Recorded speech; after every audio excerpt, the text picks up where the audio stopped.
everyone and welcome sa ating new episode of Minutes with Harley. Hello! Good morning guys! So today is our day 5 and our last full day here in Hanoi, Vietnam. So before anything else, kung bago ka lang sa ating channel, do not forget to like, comment, share, and subscribe and pakita din ang notification bell for you to be updated on our latest uploads. Hindi ko na alam kung ilang vlog na yung na-upload natin pero more or less may 5 na ata kasi dinoble ko yung isang vlog or 6. Depende guys kung ilan yung cut na magagawa ko. So nandito pa rin tayo guys sa Hanoi Starlight Hotel and today ang trip natin ay under pa rin ng cloak at ito ay ang Ninh Binh tour natin. Nakasama na yung buffet at ang cruise for the whole day. So before that, papakita ko lang muna sa inyo yung breakfast nila. May free breakfast dito sa Hanoi Starlight. Minadali ko na lang guys kasi kailangan namin matapos before 7:15 dahil susunduin tayo ng ating tour guide ng 7:15. May Vietnamese sausage, fried rice, tofu. Yan ang option ng meal. Fairness, decent siya ha. Stir-fried, veggies, vegetable, and anong pangalan ito ulit? Banh Quan. And meron mga other selections. May bread, boiled egg, pancake ata to, fruits and salads, and coffee and tea.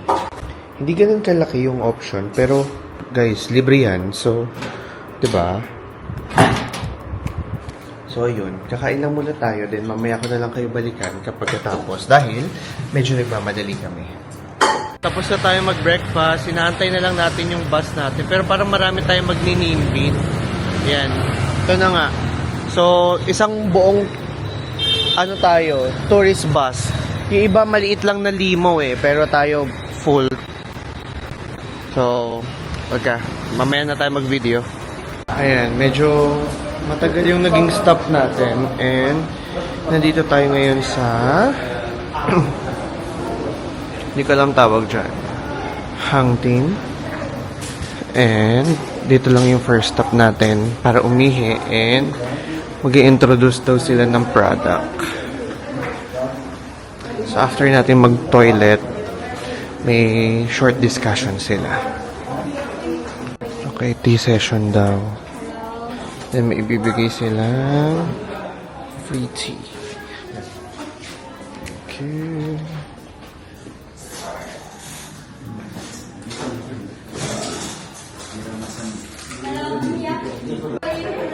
Soy, cooking oil, and water.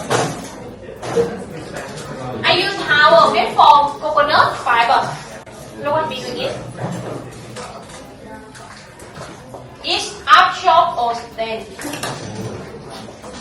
So, after ng discussion nyo guys, pwede kayong bumili dito ng mga products nila.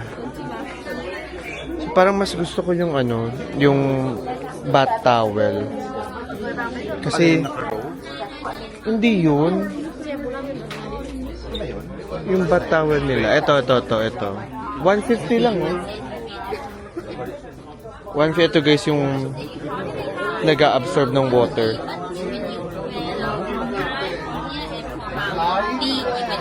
Gusto ko ng ito yung pangpahit pero hindi mo natin kakailanganin yan so far. Kailangan ko lang yung bath towel. Yung bath towel yung gusto ko. Meron din siya. Ito charcoal socks. Madami silang product guys. Meron din mga damit sa kabila. Ganyan. Para made of 90% bamboo. Then 95 pala. 5% spandex. Ayan. So bumili tayo ng towel. Yung bamboo fibers. Ang galing kasi tuyong-tuyo ka talaga.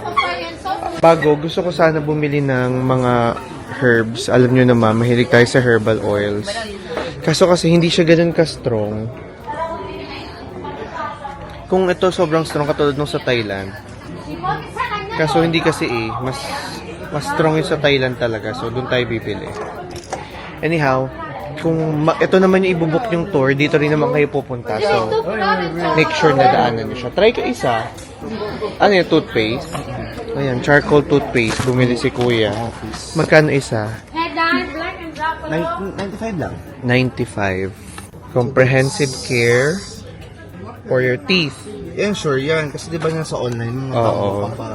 Pampaputi talaga ang charcoal. 200. Not bad. Then, meron ding facial wash. Try mo lang. Di pag hindi di wag mong gamitin. At least, if effective, edi maigi. Nakabili ka. Meron pa exfoliate. May dark brown pa. May mga pang color pero natural. May mga ganyan.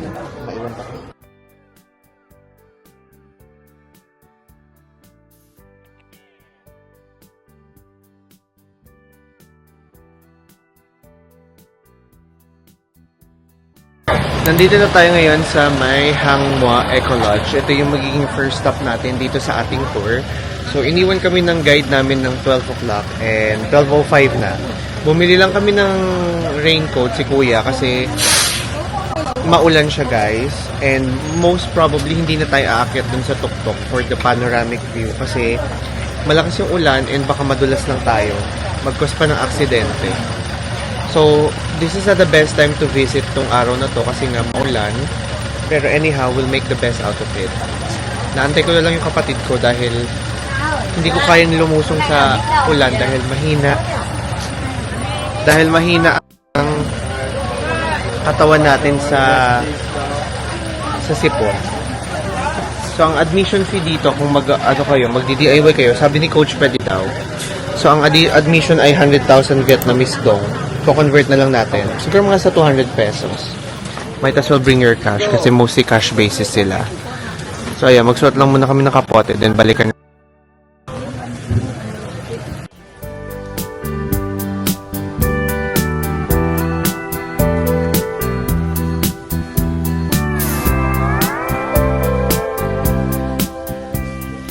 Okay, bigyan ko lang kayo ng short idea about sa Hangmo Eco Lodge.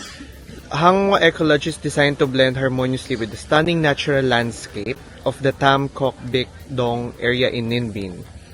So, a region renowned for its karst mountains, rice paddies, and waterways. Its ecological approach aimed to minimize environmental footprint and often incorporates elements that benefit the local ecosystem. So, yun yung short description about sa Eco Lodge. Ang ganda niya tingnan. Siguro pag pag maaraw, mas maganda. Kasi makakapagpa-picture ka pa ng maayos, kanyan. Anyhow, we'll try to make the best out of this kahit na nakakapote tayo. So, sana kayanin ng camera natin. Kasi although resistant naman to ng bahagya, pero hindi natin i-release na basain maigi. So, maglalakad tayo dyan. Pwede naman tayo pumunta. Yung kapatid ko, hayaan nyo na. Siya may hawak ng ticket, winala niya, bago siya yung galit. Siya yung na-stress. Magagawa ganun talaga. So, dito na tayo mag-umpisa. Ayun mukhang maganda dun, guys, Hindi na natin naakyatin yung dragon sa taas, kasi that's 500 steps daw. But, ang problema, wala naman tayong hindi man tayo nakasapatos or delikado rin kasi naulan, baka mapano lang tayo. So, anuhin na lang natin, dito na lang tayo sa area na sure tayong may picture pero wala aksidente. May ibang vlogs naman, guys, na nakapag-cover ng area na ito at saka doon sa taas.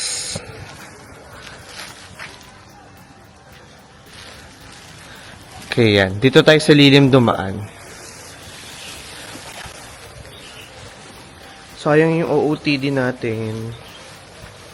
Yung takpan na. Pero hubarin na lang mamaya pag nagpipicture na para may maganda tayong view.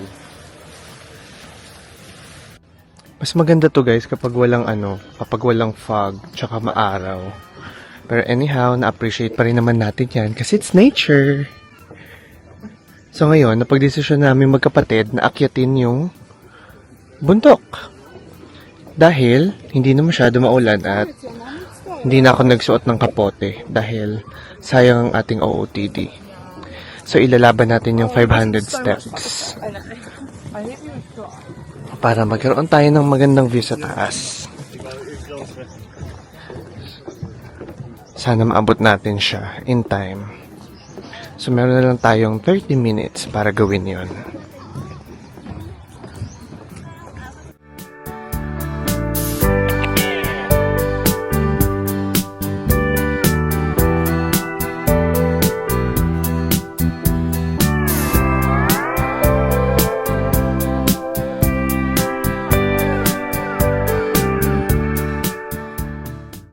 We're almost there, guys.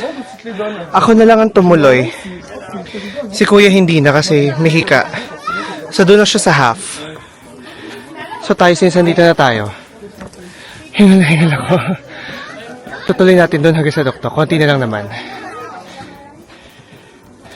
So siya, panoorin niyo muna yung video.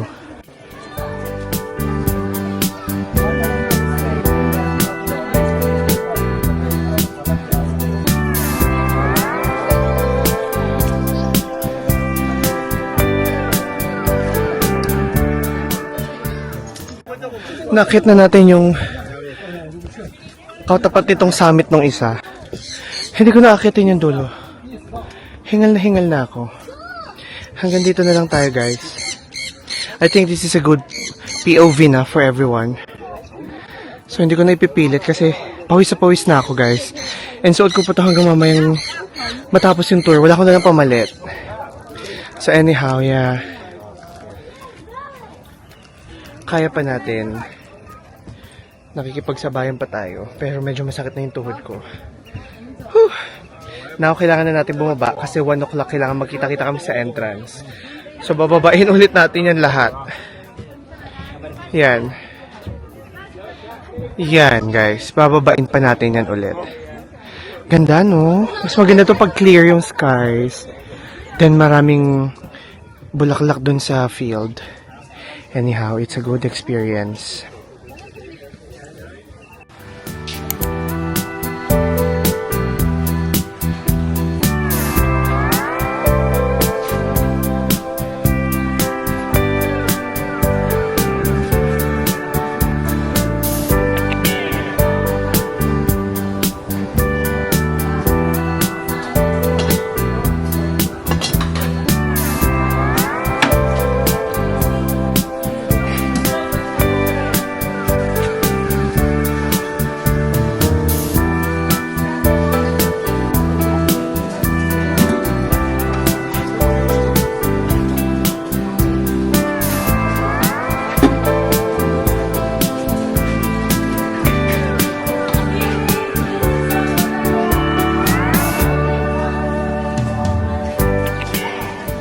Ito na yung meal natin. Kung walang tayo ng fresh spring roll, may fried, veggies pa din, konting meat, and then chicken.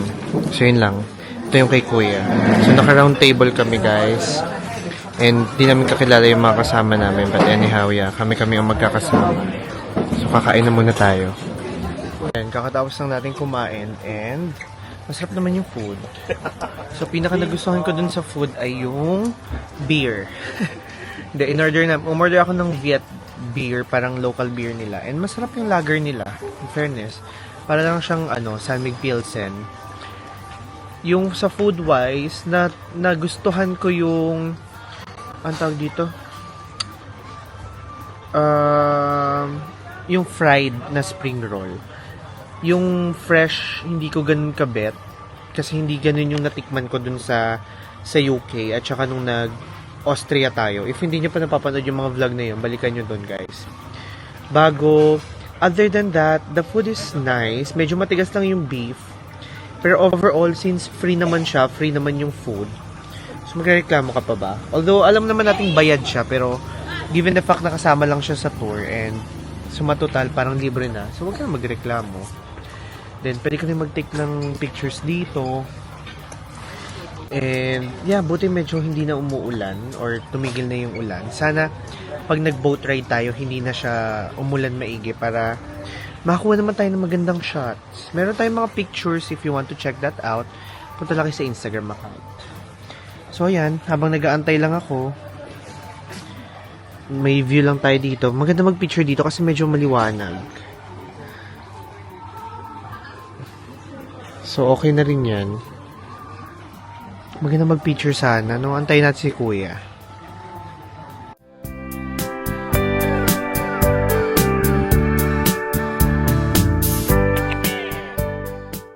Ayan, nandito na tayo sa next stop natin, ang temple ng first king of Vietnam.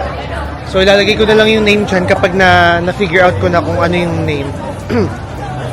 Anyway, there's a festival this week starting today up until Tuesday it's a public holiday here in Vietnam dahil umuwi nga daw lahat. Dahil nga sineselebrate nila itong first king of Vietnam. I don't know if death niya ba or pag-upo niya sa trono.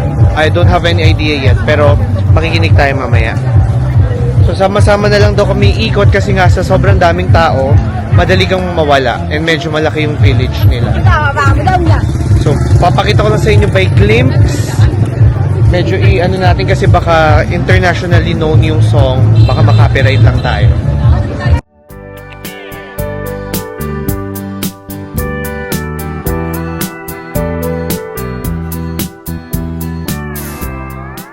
Okay, isang besta ako magsasalita, then the rest ay puro mga music na nila at kung paano sila mag-perform ng kanilang mga rituals.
Dito na tayo sa ating last stop.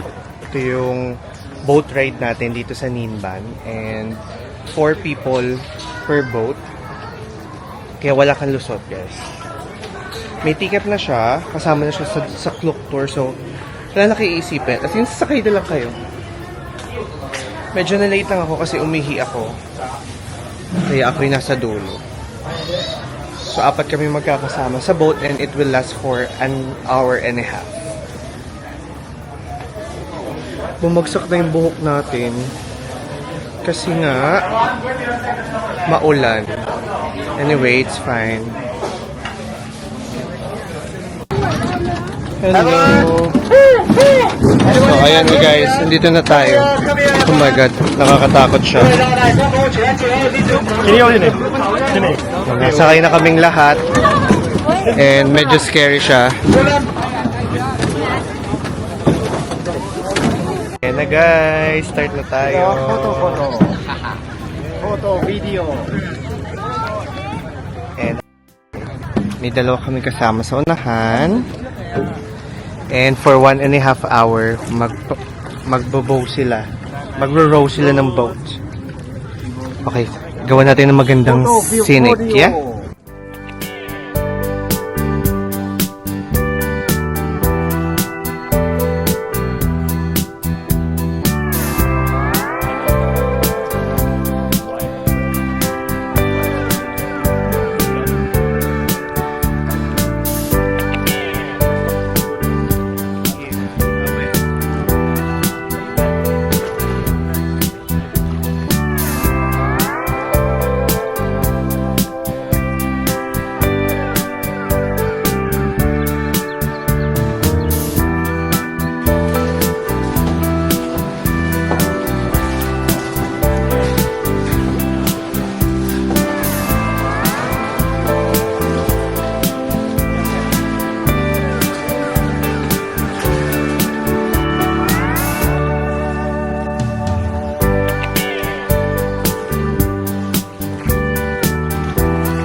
Bali, nasa Hangvang Cave na tayo, guys. And mas longer to kumpara dun sa unang cave na pinuntahan natin. And may ilaw dito. So, magpalan tayo ng shots. Bigla na lang to mag-mute and sound.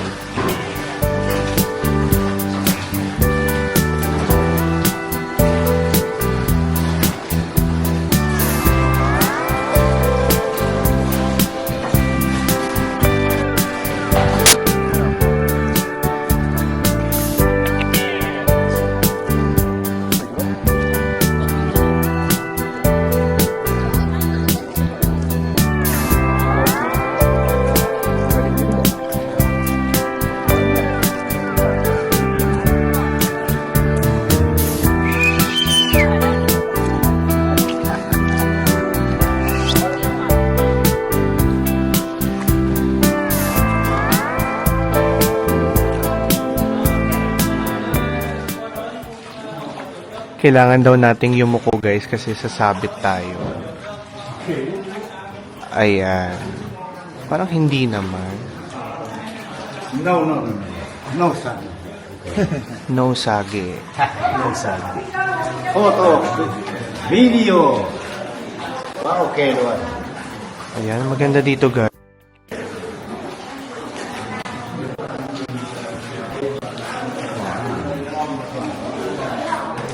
Diba? Palawan.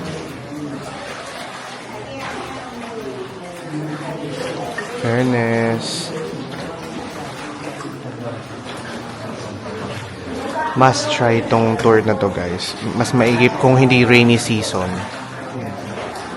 Mas may enjoy nyo to. Bali, bumaba lang tayo ng boat natin and then may isang temple dito sa gitna na pwede nyong mabisita. So, I'm really interested, to be honest. I'm really interested in Buddhism. But I'm pretty sure enough na hindi ako aalis sa Christianity because that's my root. Pero naano lang ako sa practice nila na as long as you do good, wala kang tinatapak. Inulit ko na itong nasa Thailand. That's why I really love it. If it really gives you peace and masaya ka din, no need para magtaka, di ba? So, montage lang tayong sandali para may makita kayong itsura sa temple na to.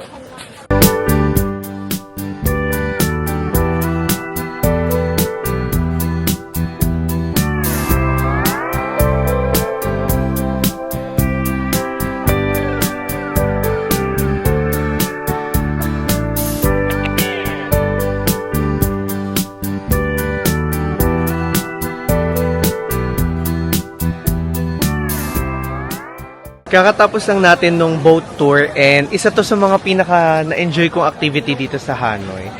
I don't know, pero sabi ko naman sa inyo, di ba, I'm really into nature, beach, mountains, ganyan. And history. Pero basta yung history incorporated sa may mga nagagawa, hindi yung basta ka lang papasok and magtitingin-tingin. So if na-enjoy nyo yung vlog natin, guys, huwag nyo kalimutan i-like yung video natin. And I do hope na naka-impart tayo ng magandang activity sa inyo while we are staying here in Vietnam. And this would be the last vlog na maa-upload in relation to our Vietnam vlog. So kung nagustuhan nyo siya, guys, don't forget to like, comment, share, and subscribe.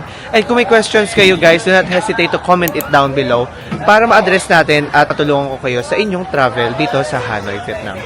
Maraming salamat, guys, and see you again. See you next few days sa pag-upload natin ng ating Thailand vlog. Maraming salamat. Come on. Bye-bye. Bye-bye. Tingnan nyo muna sila bago tayo mag-end.